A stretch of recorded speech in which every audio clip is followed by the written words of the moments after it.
internasional.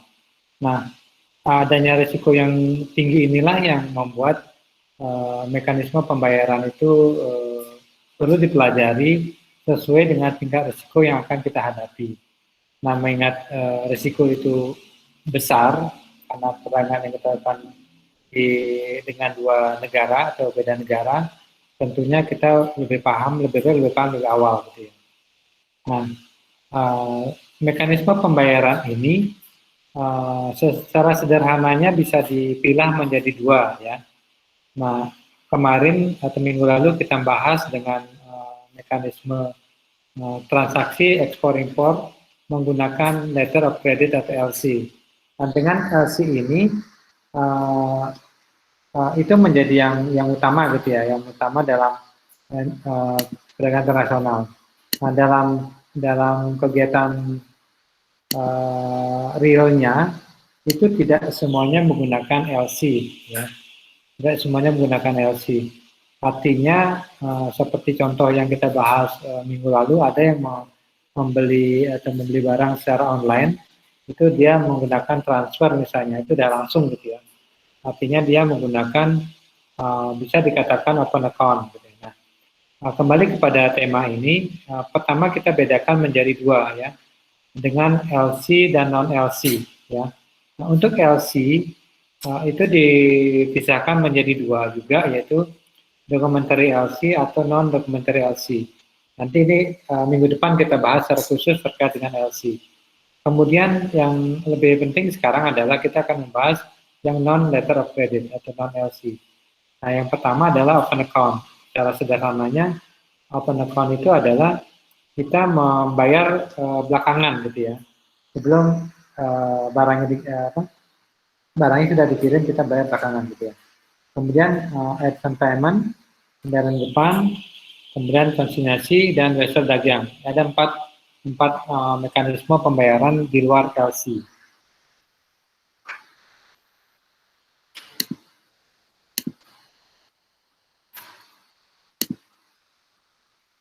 Nah, keempat mekanisme ini ya, secara sederhana di dalam tampilan ini, gambar ini bisa dilihat ada dua pihak ya, yang dalam bertransaksi, yaitu eksportir dan importir gitu ya. Nah, pihak penjual dan pembeli.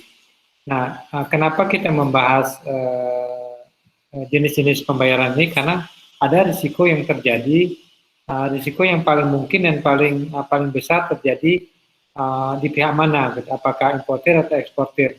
Nah, dari gambar ini akan kita lihat bahwa dari yang paling kecil risikonya sampai yang paling besar risikonya, atau sebaliknya yang paling kecil atau yang paling aman dan paling tidak aman gitu ya.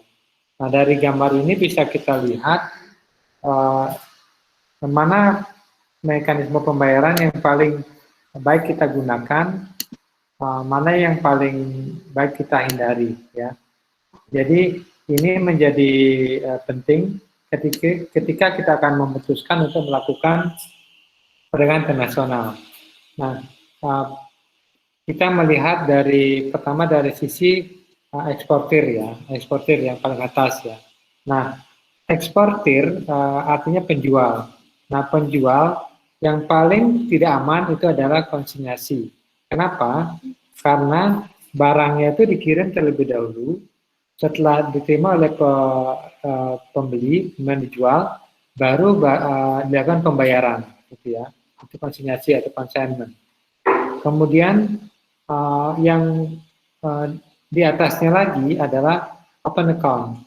Nah, open account adalah barangnya dikirim, setelah diterima baru dilakukan pembayaran, gitu ya. Itu open account. Nah, kemudian yang ketiga itu documentary collection atau wesel ya. Jadi setelah dokumennya itu diterima, itu baru dilakukan pembayaran, walaupun barangnya belum diterima. Yang penting dokumennya sudah diterima. Kemudian LC ya. LC itu adalah dia bank yang menjamin ya. Jadi bank melakukan pembayaran terlebih dahulu sebelum dilakukan oleh pembayaran oleh importir. Jadi itu lebih aman gitu ya. Nah, yang paling aman bagi eksportir adalah pembayaran di depan, cash in advance ya. Artinya barang itu belum diterima, dia sudah melakukan pembayaran. Ketika melakukan transaksi, sehingga dia dikatakan yang paling aman atau most secure. Nah, sebaliknya di pihak importir, pembeli yang paling tidak aman adalah cash in advance. Kenapa? Karena barangnya belum diterima, dia sudah diminta untuk melakukan pembayaran. Kemudian LC. Berikutnya documentary collection, reversal, open account, dan konsinyasi. Nah, ini merupakan kebalikan dari pihak eksportir ya. Jadi karena kalau importir, konsinyasi kan tadi sudah saya bahas adalah, jadi kita menerima barangnya setelah terjual baru dilakukan pembayaran, sehingga posisinya terbalik dengan eksportir. Ya.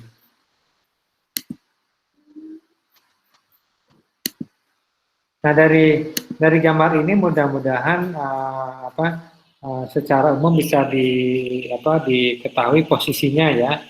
Nah, tentunya masing-masing alat pembayaran atau sistem pembayaran ini akan memiliki keuntungan dan kerugiannya, atau kelemahan dan keuntungan. Artinya pihak penjual dan pembeli tergantung mana yang paling mudah atau paling cocok untuk barangnya, itu akan dipilih. Tentunya memiliki alasan-alasan masing-masing ya, karena semakin dia kenal dengan kedua belah pihak, itu akan lebih mudah dia melakukan pembayaran. Artinya misalnya cash in advance ya, dia kalau sudah memiliki keterkaitan atau kepercayaan yang sangat tinggi, itu akan dilakukan. Gitu. Nah, kita masuk ke masing-masing dari mekanisme pembayaran tadi ya, advance payment ya, cash in advance ya. Nah, seperti yang tadi sudah saya jelaskan secara lebih sederhana, maka advance payment, cash in advance ya. Jadi pembeli terlebih dahulu melakukan pembayaran baik sebagian atau seluruhnya ya, sebelum barang yang dipesan itu dikapalkan oleh penjual. Jadi pembayaran di depan ya. Nah, pembayaran ini dapat dilakukan bisa saja ya bersama dengan surat pemesanan atau menunggu kepastian barang telah dikapalkan. Nah, kondisi ini yang mengakibatkan adalah secara umum bisa dikatakan bahwa bargaining power atau posisi tawar dari penjual itu lebih tinggi daripada si pembeli ya. Artinya dia berani membayar lebih dulu padahal barangnya belum dikirim gitu ya.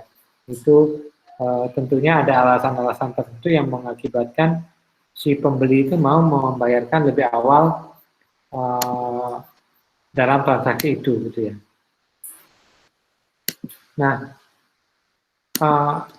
dalam kasus ini contohnya kenapa gitu ya. Jadi bisa saja si pembeli sangat membutuhkan barangnya ya, sangat membutuhkan barangnya karena memang misalnya kita membutuhkan satu barang yang penjualnya sangat terbatas gitu, atau barangnya sangat terbatas. Misalnya kita membeli spare part mesin gitu ya, kita sangat membutuhkan spare part tersebut, misalnya ada di Singapura, kita membutuhkan di Bali. Nah, ketika kita mendapat pesanan barang yang cukup tinggi, sedangkan mesin kita rusak, nah kita membutuhkan segera, sehingga setelah kita menerima konfirmasi bahwa barangnya ada, kita berani untuk membayar di awal. Itu contohnya. Artinya tingkat kepercayaan antara penjual dan pembeli itu sangat tinggi. Atau dengan kata lain, pembelinya yakin bahwa barangnya akan dikirim, sehingga dia berani melakukan pembayaran dengan advance payment atau cash in advance.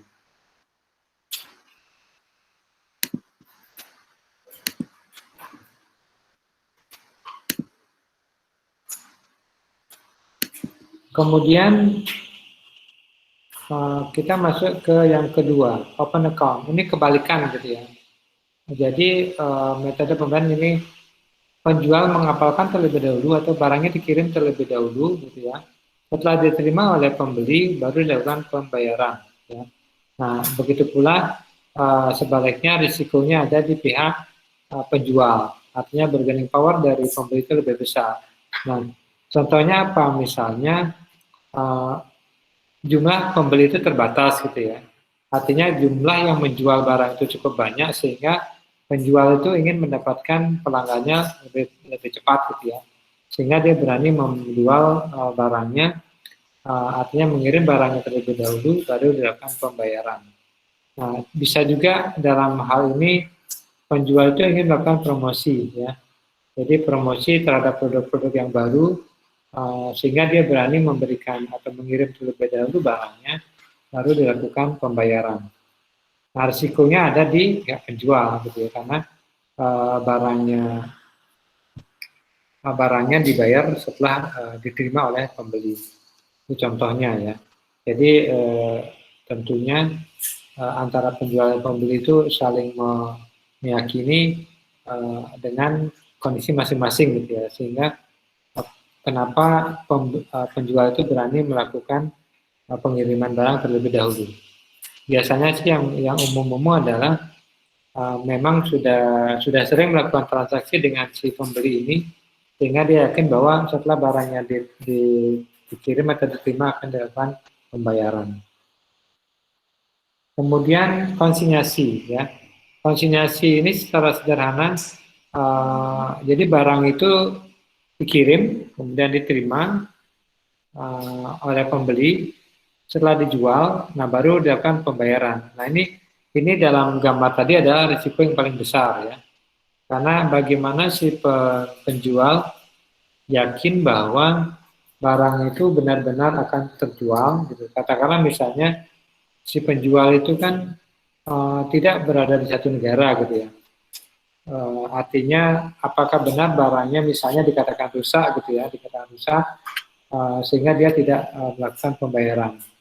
Atau yang terjual itu misalnya 10 tapi disampaikan terjual 5 baru dibayar 5, misalnya bilang rusak gitu ya. Nah, dalam kondisi rusak ini kalau diminta mengirim kembali, tentunya kan pembeli tidak akan mau membayar ongkosnya ya. Sehingga memang risiko terbesar adalah di pihak penjual. Saya juga tadi kan si ikan dan aku dia bilang kalau itu yang kayak gini,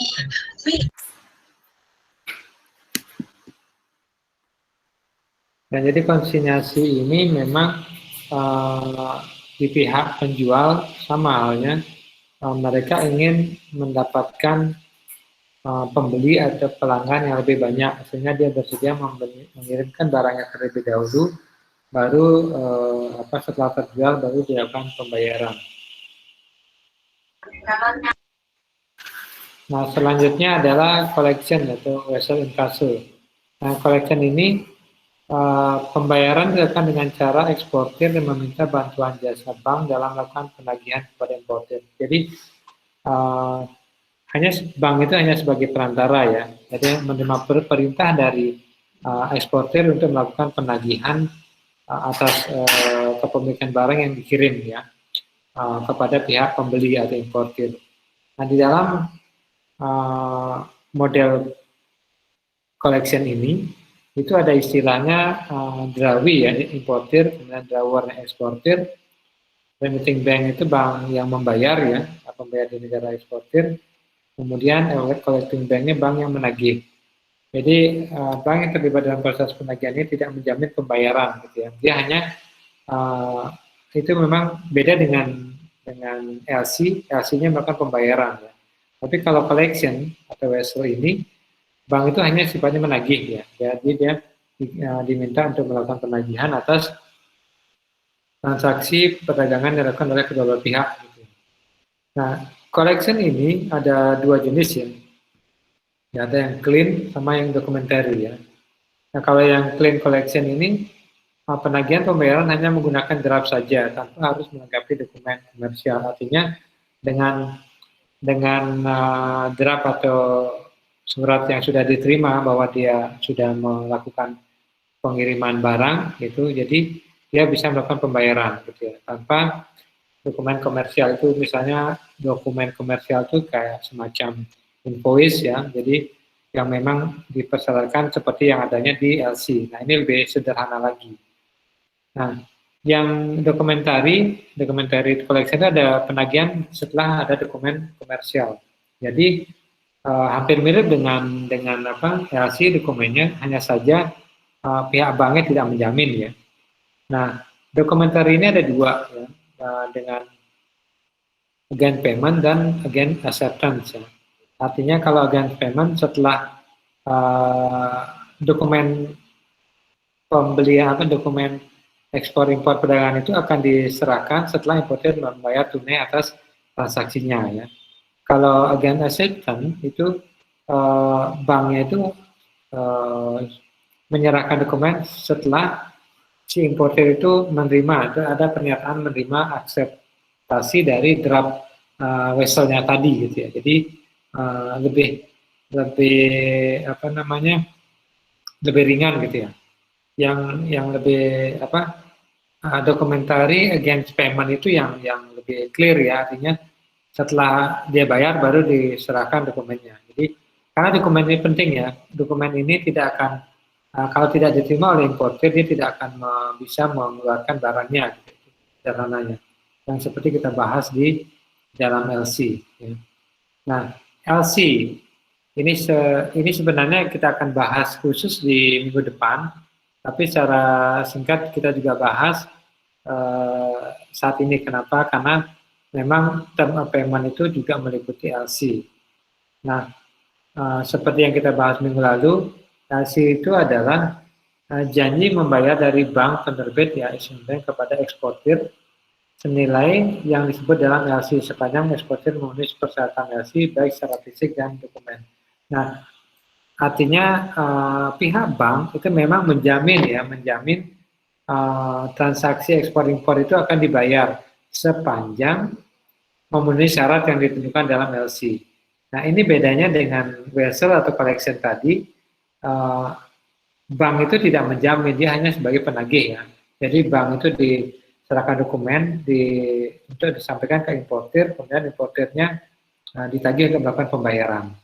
Nah, kalau LC itu benar-benar seperti kita bahas minggu lalu, ketika importir itu melakukan permohonan pembukaan LC kepada issuing bank, itu harus dipenuhi syarat-syaratnya, dokumen-dokumennya, kemudian nilai uang yang harus dia miliki di dalam bank tersebut, baru dia disetujui LC-nya.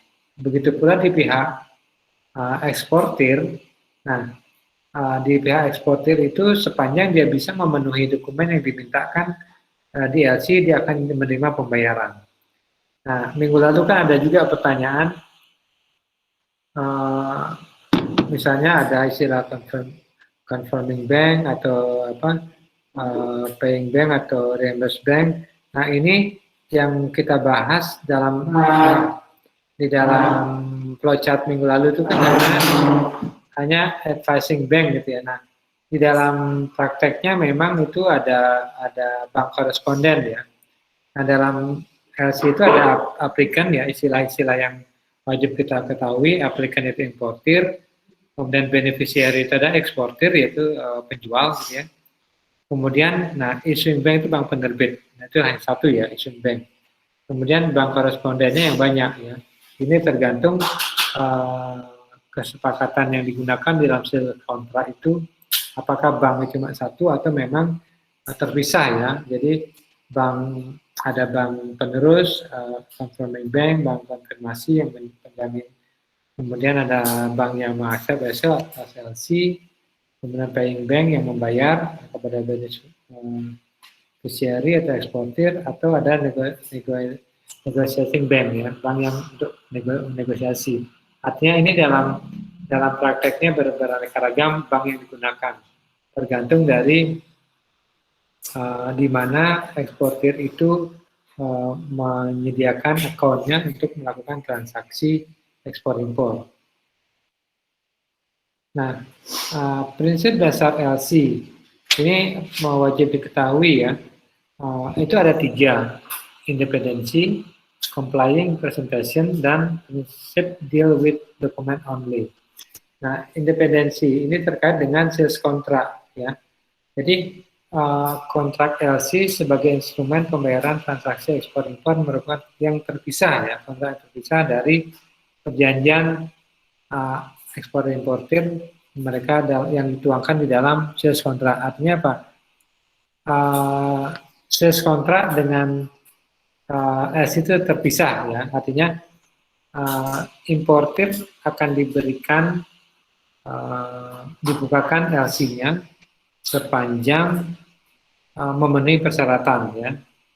Jadi instrumennya pembayaran terakhir ekspor impor merupakan kontrak terpisah. Dan makanya dikatakan sebagai independen, terpisah.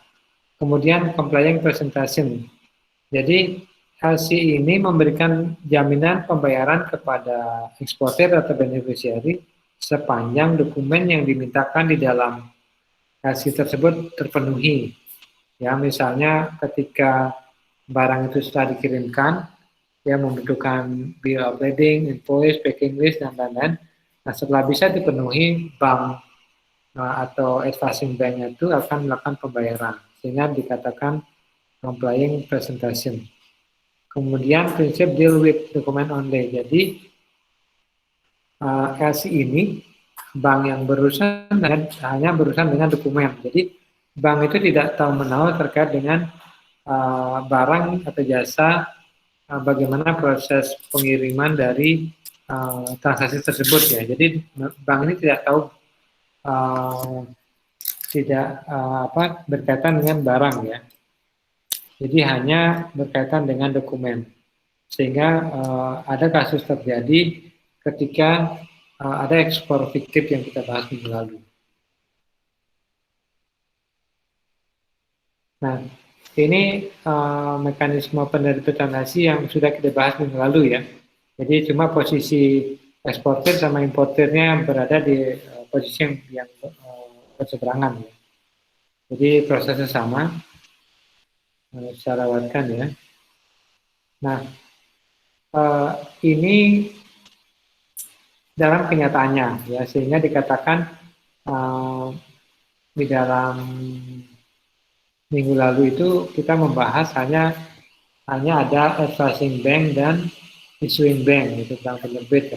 Nah, di dalam realnya ini ada bank yang memang terpisah gitu ya. Ada bank pembayar, bayar bank, kemudian reimburse-nya, kemudian ada bank si penjual ke bank yang eksportir ya. Ini dalam kenyataannya ya. Jadi ketika proses pertamanya itu sama, ketika setelah dilakukan sales kontrak antara importir sama eksportir, pihak importir itu melakukan pembukaan LC kepada issuing bank, atau kalau di dalam gambar ini dia menggunakan buyer's bank ya. Nah, di dalam setelah mereka membuka LC itu, maka akan menyampaikan kepada advising bank ya. Ini advising bank ini yang kita bahas lalu untuk mempersingkat dalam mekanisme itu. Makanya judul ini adalah reality, dan dalam prakteknya seperti ini gitu ya. Jadi advising bank itu menyampaikan kepada penjual ya LC-nya. Artinya LC-nya sudah dibuka ya. Nah, setelah itu pihak eksportir dia akan menyampaikan, nah ini kan eksportir itu menyampaikan dokumennya atau mempersiapkan barang-barangnya ini kepada jasa transportasi ya. Kalau memang dia menggunakan PPJK misalnya freight forwarder, itu dia melakukan pemesanan gitu ya, untuk bisa segera dikirimkan barangnya.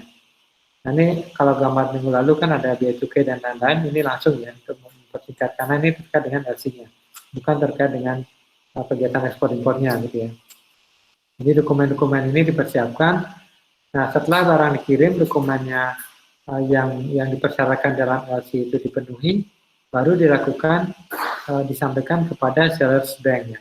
Jadi kalau minggu lalu kan langsung ke advising bank-nya, jadi hanya satu kotak saja gitu ya. Kemudian seller bank ini melakukan pembayaran kepada eksportir atau seller ya, pembayaran ya. Nah, tetapi sebelum dibayar, jadi bank ini dia akan meminta reimburse kepada reimburse bank ya. Nah, mereka memberikan di reimburse, baru dilakukan pembayaran kepada eksportir atau penjual. Ya. Jadi bank pembayar sama reimburse bank itu dia secara authorization ya. Ketika sudah dilakukan pembuatan LC itu dia akan menjamin melakukan pembayaran. Ini mudah-mudahan ini bisa memperjelas pertanyaan minggu lalu ya terkait dengan istilah bank yang di luar istilah advising bank. Nah, minggu lalu juga kita bahas kenapa kita menggunakan LC ya. Artinya kan dianggap lebih aman di dalam bertransaksi baik kepada eksportir maupun importir. Tetapi kelemahannya adalah dia menggunakan atau diperlukan biaya yang lebih tinggi ya, karena komponen pada saat kita membuka LC itu ada biaya-biaya yang wajib disiapkan oleh importir ya. Jadi biayanya misalnya ya pada saat pembukaan LC itu 0,5% dari nilai ya, tentunya persentase dari nilai transaksi kredit impornya. Nah ini biaya-biaya yang mungkin muncul atau yang bisa muncul yang harus disiapkan oleh importir ketika dia menggunakan pembayaran dengan LC. Nah ada juga misalnya ada terjadi perubahan gitu ya. Nah perubahan-perubahan itu juga membutuhkan biaya ya, karena kenapa membutuhkan biaya? Karena yang mengerjakan adalah bank ya. Bank itu akan merubah dokumennya sesuai dengan permintaannya, nah, sehingga membutuhkan biaya.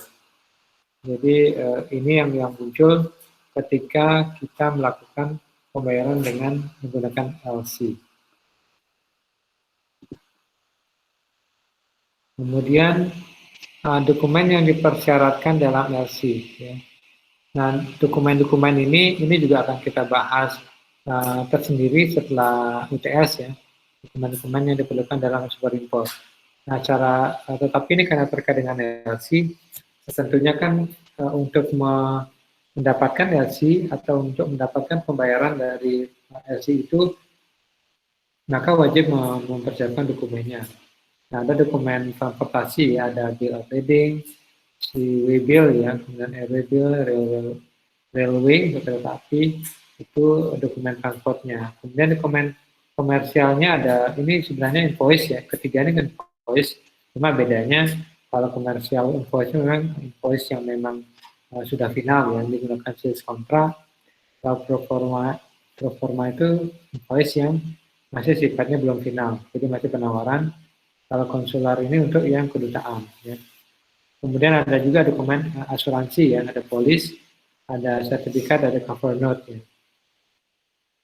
Kemudian ada juga dokumen yang tambahan ya, misalnya ada packing list ya, ada surat keterangan asal. Surat keterangan asal ini sebenarnya tujuannya adalah untuk mendapatkan preferensial tarif ya, untuk mendapatkan pembebasan biaya masuk untuk barang-barang tertentu. Ada juga sertifikat mutu, sertifikat analisis, sertifikat yang menunjukkan kualitas dari barang yang kita beli. Kemudian, walaupun minggu depan kita akan bahas LC ya, karena sudah menjadi satu kesatuan dalam materi ini, saya akan membahas sedikit, minggu depan juga akan ditambahkan ya, terkait dengan LC. Nah, LC ini mungkin nanti kalau dipelajari dari berbagai sumber ya, akan mungkin ada sedikit perbedaan di dalam pembagiannya, pengelompokan LC, tetapi di dalam materi ini kita bagi menjadi beberapa kriteria. Pertama berdasarkan sifatnya. Nah, sifatnya ini dilihat dari apakah LC itu bisa dibatalkan atau tidak gitu ya. Nah, untuk pertama itu revocable ya LC. Jadi yang dapat dibatalkan oleh importer atau issuing bank kapanpun tanpa harus mendapatkan persetujuan dari eksportir. Itu revocable. Lawannya irrevocable itu tidak dapat, ya, tidak dapat dibatalkan sepihak. Jadi harus mendapat persetujuan dari pihak importir maupun bank. Nah, yang paling aman adalah irrevocable dan confirm. Jadi pembayaran terhadap LC dijamin oleh bank penerbit dan bank koresponden. Ini yang tidak semena-mena dilakukan oleh importir. Kemudian ini contohnya ya, jadi contoh confirm irrevocable LC. Jadi ada di dalam dokumennya akan disebutkan. Jadi confirm irrevocable ya, ini disebutkan di dalam LC tersebut. Kemudian berdasarkan waktu pembayaran. Nah, tadi berdasarkan sifatnya bisa dibatalkan atau tidak gitu ya. Nah, sekarang berdasarkan waktu pembayaran. Nah, kapan dilakukan pembayaran terkait LC itu? Nah, ada istilahnya ada 3 ya, set LC, usance, atau red clause. Nah, set LC atau LC tunai, pembayaran dilakukan setelah eksportir menyerahkan dokumen. Ya. Setelah dokumennya diserahkan dalam waktu kurang lebih 7 hari, dari kerja itu dilakukan di pembayaran. Nah, kemudian usance LC, pembayaran menunggu jatuh tempo beberapa hari dari tanggal pengapalan. Jadi ada di dalam usance LC itu ada ditentukan kapan LC itu bisa akan jatuh tempo, hari dan tanggalnya, berapa hari dan tanggalnya. Itu ada dari tanggal pengapalan. Kemudian red clause. Ini pembayaran sebelum barang dikapalkan. Ini semacam walaupun menggunakan LC ya, jadi bukan eksportir dapat mencairkan sebagian dari nilai LC sebelum barang dikapalkan. Semacam open account ya, advance payment ya, advance payment. Jadi pembayaran sebelum barang dikapalkan. Jadi semacam diberikan kredit oleh importir. Jadi eksportir itu bisa mencairkan LC-nya itu baik sebagian, ada ditentukan ya, berapa persennya boleh dicairkan, sehingga eksportir itu semacam mendapat uang di awal gitu ya, di depan. Ini contohnya, saya contoh set LC, ya set. Kemudian yang ini contohnya, nih bisa beneficiary may withdraw 50% from credit amount ya. Jadi dimungkinkan ya, red clause itu memungkinkan untuk menarik uangnya terlebih dahulu sebelum barang dikirim. Kemudian berdasarkan pencairan ya, ada open LC, restricted, documentary, ada revolving. Nah, pencairan LC dapat dilakukan melalui bank mana saja. Jadi tidak menentukan harus di bank mana gitu. Jadi ini open LC. Kemudian kalau restricted, LC dapat dilakukan hanya pada bank tertentu yang disebutkan oleh issuing bank. Karena bank-bank tertentu itu memang mau disebutkan di dalam LC-nya. Kemudian documentary LC harus dengan menyerahkan dokumen pengapalan dan dokumen lainnya sesuai dengan yang ditemukan dalam LC. Ini yang normal ya. Jadi LC-nya dibayarkan setelah dokumen yang dipersyaratkan dalam LC itu dipenuhi. Kemudian revolving LC. LC memungkinkan pemakaian menggunakan berulang tanpa harus mengubah nilai persyaratan LC. Jadi ada memang LC yang bisa digunakan oleh importir karena memang transaksi ekspor-impornya sering gitu ya, berkelanjutan. Nah, jadi dia untuk menghemat biayanya, dia menggunakan revolving LC. Jadi bisa digunakan tanpa mengubah nilai dan persyaratan yang digunakan. Kemudian ada transferable LC. Jadi memberikan hak kepada beneficiary eksportirnya untuk menginstruksikan kepada nominated bank kepada agar dapat dialihkan sebagian sebenarnya kepada satu atau lebih beneficiary lainnya yang telah ditentukan oleh first beneficiary. Biasanya digunakan eksportir yang berperan sebagai perantara. Jadi dia bukan produsen langsung gitu. Katakanlah pihak pertama ini, beneficiary pertama itu dia perantaranya, kemudian dia memesan lagi kepada produsen atau supplier lain, sehingga dikatakan itu bisa dipindahkan gitu, ditransfer ke pihak yang kedua, atau memang si eksportir yang sebenarnya gitu ya. Kemudian ada juga istilah back to back LC. LC dapat dibuka oleh eksportir penerima pertama gitu kepada eksportir kedua dan menjaminkan LC tersebut. Jadi ada master, ada secondary LC. Ini gambarnya, formatnya bersama dengan gambar-gambar di awal ya. Hanya saja karena transferable LC, jadi ada eksportir atau beneficiary-nya ada dua gitu ya. Jadi yang pertama kemudian bisa dipindahkan kepada beneficiary yang kedua. Gitu ya. Jadi tentunya tetap dia menggunakan sales kontrak yang berbeda ya. Kenapa berbeda? Artinya katakanlah harganya pasti lebih mahal di yang pertama gitu ya, karena dia mendapat keuntungan dari beneficiary kedua, nilai barangnya gitu ya. Jadi transferability pihak beneficiary-nya ada dua. Kemudian yang berikutnya yang back to back LC gitu. Jadi ini dengan supplier gitu ya. Jadi antara dia membuat ada dua LC, yaitu ada master dan secondary.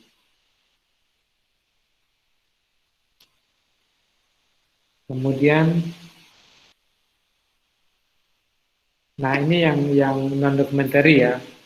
Mungkin ada pertanyaan bagaimana ada non documentary LC gitu ya.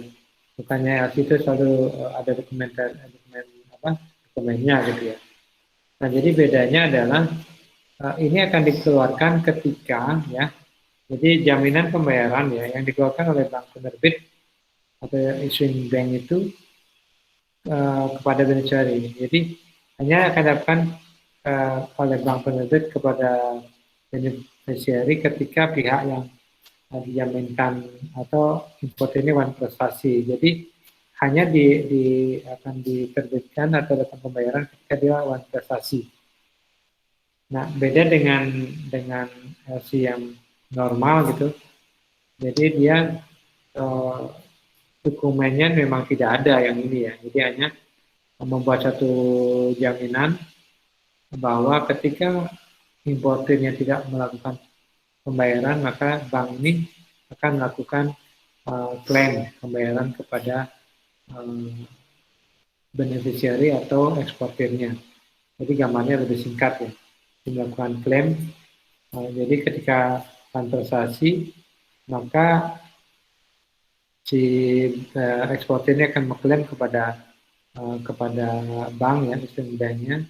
Kemudian issuing banknya akan minta klaim kepada importirnya. Itu yang standby LC. Nah, ini contoh LC macam-macam ya. Jadi dengan masing-masing bank dia akan punya format tersendiri, tetapi item yang adanya sama. Ini akan kita bahas minggu depan terkait dengan secara detail LC-nya. Nah, pembayaran tadi kan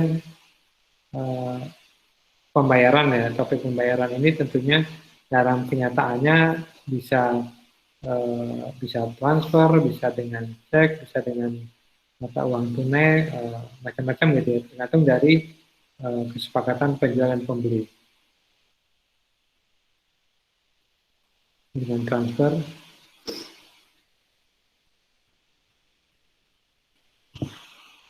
kemudian semakin maju kayak sekarang itu kan kita misalnya di dalam aplikasi handphone kita, GoPay dan lain-lain itu bisa kita gunakan untuk membeli barang yang ada di luar negeri gitu ya. Jadi tergantung kesepakatan antara penjual dan pembeli.